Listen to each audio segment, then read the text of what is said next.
Tom. Hi Hannah, how you doing? I'm good. How are you? Very well, thank you. Very Good. well. Good. Thank you so much for being my next guest on 15 Minutes With. So you're obviously one of our partners at Protean Risk Partners, and we've known each other for a while, which we'll talk about, I'm sure, at some point during this chat. So first of all, can you tell me a little bit more about Protean and your role there, and what it is that you do for the company and for your clients? Yeah, sure. So I joined actually Protean only just this year in lockdown, which has been an interesting experience. But prior to that, Protean have been a Lloyd's of London broker since 2016, which gives them access to all Lloyd's of London markets alongside your more direct insurance companies, i.e. those that don't operate within Lloyd's. Generally, in terms of what I do, but I'll expand this out to talk about every Protean team. I'm in the financial institutions division as team leader, and we will, as broker, become an intermediary for you, sourcing all insurances that you may require in respect of your financial institution, whether that's your office insurance, whether that's your professional indemnity, directors and officers liability. But here at Protean, there's a huge variety of teams. There's a commercial team for more commercial businesses, a fintech team for more payment services driven clients, more technology driven clients, and an IFA team for the more niche area of business in relation to financial advice. Beyond that, Protean were actually purchased by Aston Lark in 2019, and what that has meant is, while Protean continues to operate in the same way, the actual backing behind Protean is this huge, very successful regional broker, and within that you have a lot more specialist teams as well. You have travel, you have employee benefits, so really Protean in a nutshell is a one-stop shop for London, if you want access to the London market for all your insurance needs. Yeah, and your role specifically there, what do you do for your clients? Yeah, so specifically, we have a good strong team here of around 10 people on financial institutions. I'm team leader alongside my colleague Beth, and we oversee everyone in that team, as well as doing our own specific risks and accounts. And what that means is we will liaise with either wholesale brokers or clients, speak to them, not so much face to face these days, but the best way that we can. Hopefully a few more meetings in the calendar going forward. As well as listening to their insurance needs and requirements, we'll also make our own recommendations based on peer review, our own experiences about what we think they should be looking at, what we think they should be getting. And subsequent to those conversations, we will go out, speak to insurers and source those terms for them. So typically can be anywhere from a quick week-long process to a 3-month or more process, depending on what they need and the complexity of their risk. Yeah, so clients can come to you for advice, for quotes, and to get their insurance in place through the whole process, no matter really, by the sounds of it, what business they're in. Yeah, absolutely.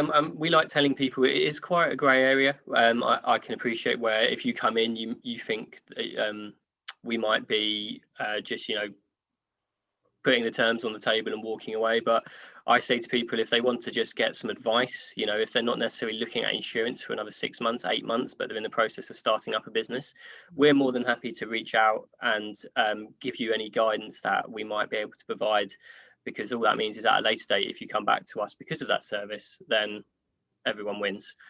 So yeah, I would say that as well as sourcing the insurance terms, we can generally become a specialist advisor in that area as well, for nothing additional on top. Yeah, sounds good. So can you remember how we first met? Because we've known each other for, I think, 4.5 years or so now. Yeah, I think I do. I hope you're not going to correct me on it. So I was working with a client who I'd actually known for a considerable amount of time at that point in respect of their financial risk insurances. And honestly, to be fair, when I walked in, I assumed you worked for that company, because obviously when I go into a meeting, it's to meet the client. It was only afterwards when I followed up, I was like, oh, your email signature is different. Yeah. So we started talking in relation to, I believe it was called something different at the time, but was it black and white? Yeah, that's black it. And white. and then after that client was sort of done and dusted, we spoke on a few bits to see if there were any synergies there. And then I sort of went through a variety of roles within the team, and then moved and reached out a few months ago, I think. Yeah, it was. Yeah, hello. Long after you started. Yeah. Yeah, and obviously office management's been going great guns in that time. Yeah. Because I think when we spoke, the portal was maybe at about, or even if it hadn't launched yet, it was only about 80, and now it's over 1,000. Yes, 1,300 plus now. So yeah. So yeah, it was good. And I'm still with that client now, and I have to say, the COO who I work closely with was always really impressed with you and your support for us. So that's the truth of our partnerships on the portal, is that most of the people that we work with, like you and I, have actually worked together and we've known each other for some time. So that's what I love, is connecting you with our members and so on, and being able to pass on recommendations that I know are good for them. So yeah, well, that's why I wanted to get in touch as well. I think what you can get when you go out and you're seeking insurance is a bit of a cold approach, where it's quite mechanical. Whereas because we're such a boutique broker, what we want to provide is that face-to-face service and the personalised service, which you guys do as well.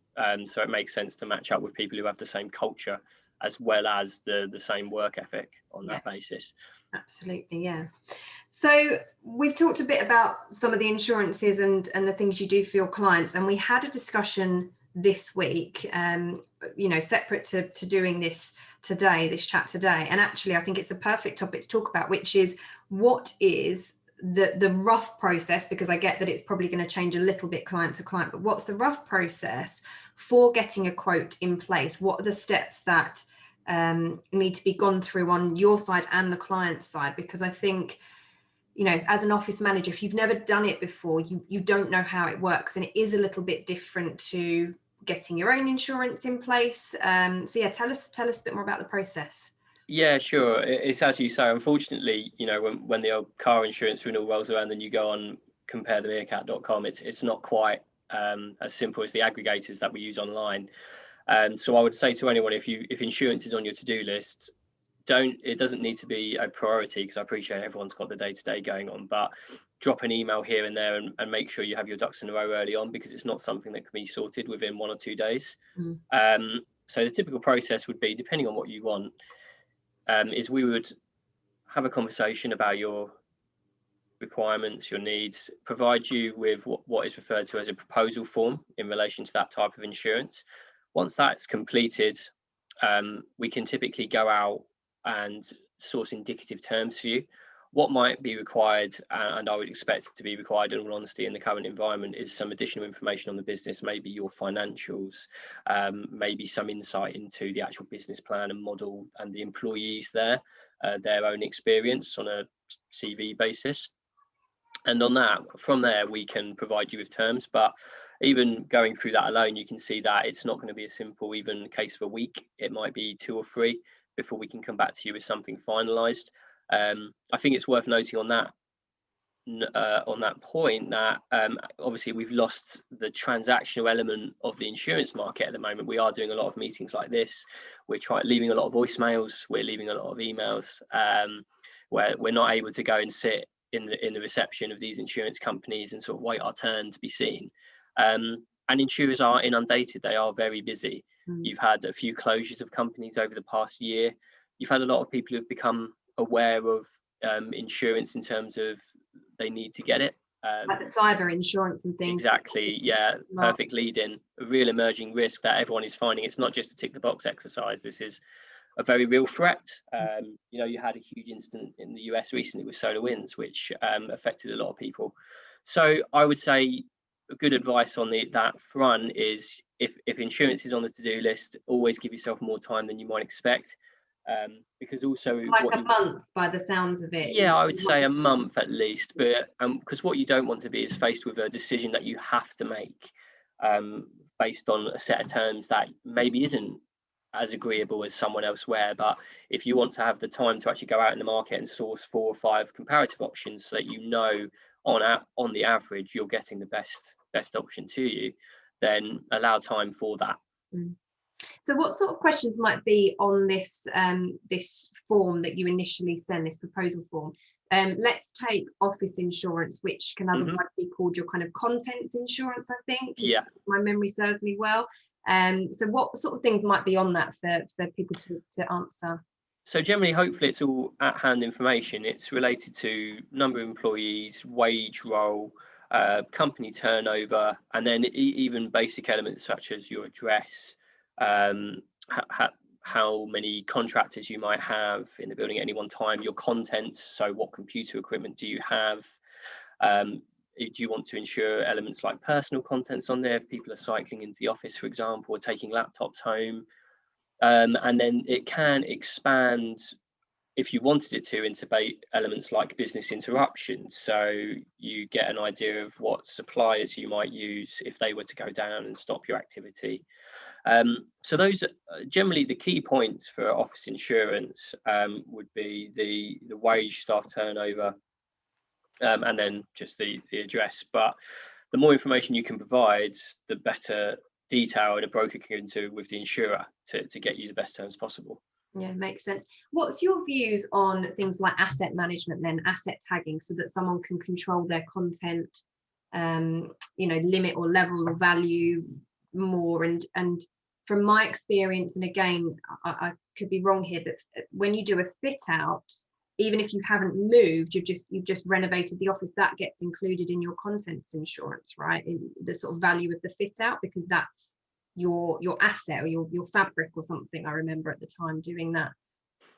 Yeah, I mean, it can extend to generally be quite flexible. I mean, I work in the financial institution sector, so when I go into offices, for example, there's always usually some nice artwork in client companies or elements like that, and those can all be incorporated into your insurances to cover what you need it to. I would say generally, if you wanted coverage on a general contents basis, or as you say, on a fixtures and fittings basis, that will be available to you, but you need to declare it. Yeah. And you need to be very specific about what you want in that respect.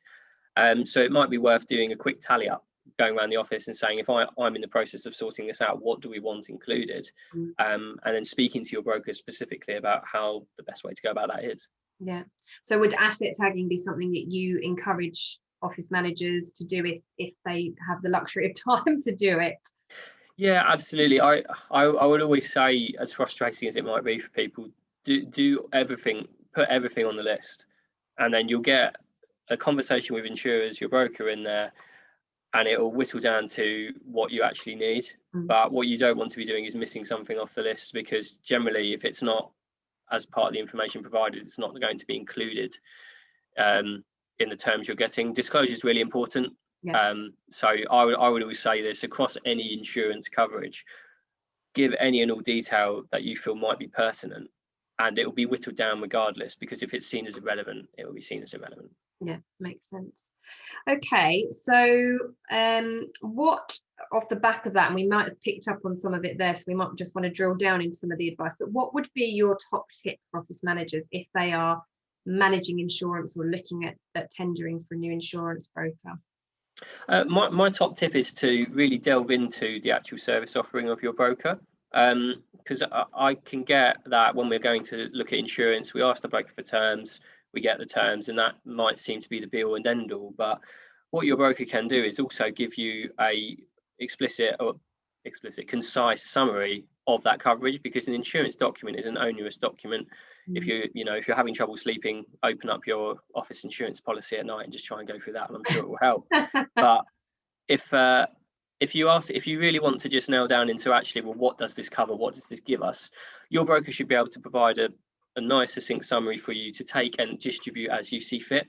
They should also be able to give more layman's terms explanations as to various definitions in the policy which might not be clear, and explain how the policy will actually respond in the event of a claim. So, as part of the getting that insurance, you are incorporating the service of that broker. You're paying the commission of that broker. So make sure you use them to their utmost, and really utilize the expertise that they have at hand.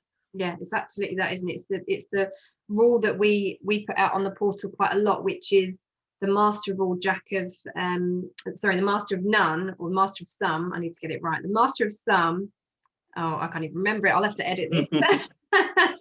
Master of all. Oh, I can't even remember. Jack of some, master of all, master of none, whatever it is. I need to remember that one. But whatever that expression is that I use all the time. Jack of all trades. Yeah, but I've changed it a bit so that it becomes more like your jack of all. That's it, jack of all, master of some, rather than none, because office managers can become masters of some of the things that they deal with. So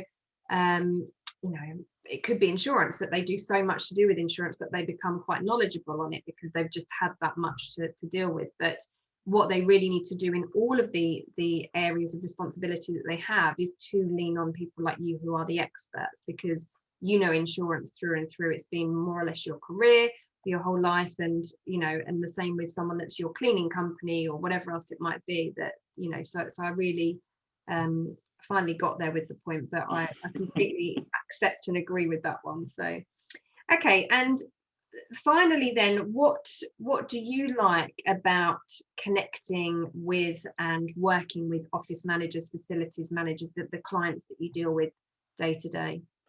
I like the openness of it. I like the direct access of it. I would say that what we're looking to do when we get across our service offering is stress the importance of having someone you can directly go speak to, and also a person not necessarily who needs to refer you internally again, but someone who has that experience to be able to just answer your question straight away. So I think what Office Management Portal gives is just a whole host of people who can help on a direct basis. It's not a case of you need to phone this number and this number and this number to get through to someone you can talk to. It's, oh, I can help with that straight away. And that's exactly what we want to provide. We would just want to be the people to go, as soon as the phone is picked up, just go, oh yeah, of course, here's what you need to do in that respect. Yeah, that's fab. That's great. Well, thank you so much for coming and chatting with me for 15 minutes. Oh, thank you for having me. It's good to catch up, and we'll put your website and email address and everything on the YouTube, so that if anyone ever needs any support with insurance, they can reach out to you. But otherwise, as you know, Tom is one of our partners as part of Protean Risk. So yeah, reach out to him if you need any support. Great. Thanks, Anna. Thank you so much. We'll see you soon. See ya. Bye.